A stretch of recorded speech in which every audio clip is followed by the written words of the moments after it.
மத்தேயு 26ஆம் அதிகாரம் வசனங்கள் 31 முதல் 35 வரை மற்றும் 69 முதல் 75 வரை.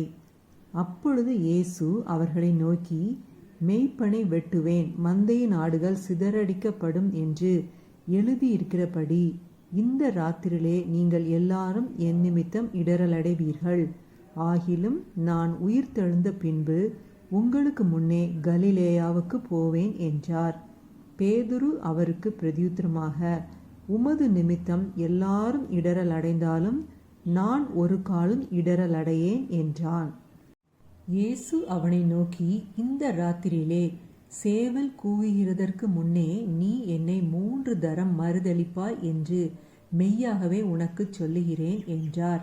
அதற்கு பேதுரு, நான் உம்மோடே மரிக்க வேண்டியதாயிருந்தாலும் உம்மை மறுதலிக்க மாட்டேன் என்றான். சீஷர்கள் எல்லாரும் அப்படியே சொன்னார்கள். அத்தருணத்தில் பேதுரு வெளியே வந்து அரண்மனை முற்றத்தில் உட்கார்ந்திருந்தான். அப்பொழுது வேலைக்காரி ஒருத்தி அவனிடத்தில் வந்து, நீயும் கலிலேயனாகிய இயேசுவோடே கூட இருந்தாய் என்றாள். அதற்கு அவன், நீ சொல்லுகிறது எனக்கு தெரியாது என்று எல்லாருக்கும் முன்பாக மறுதலித்தான். அவன் வாசல் மண்டபத்திற்கு போன பொழுது வேறொருத்தி அவனைக் கண்டு, இவனும் நசரேனாகிய இயேசுவோடே கூட இருந்தான் என்று அங்கே இருந்தவர்களுக்குச் சொன்னாள்.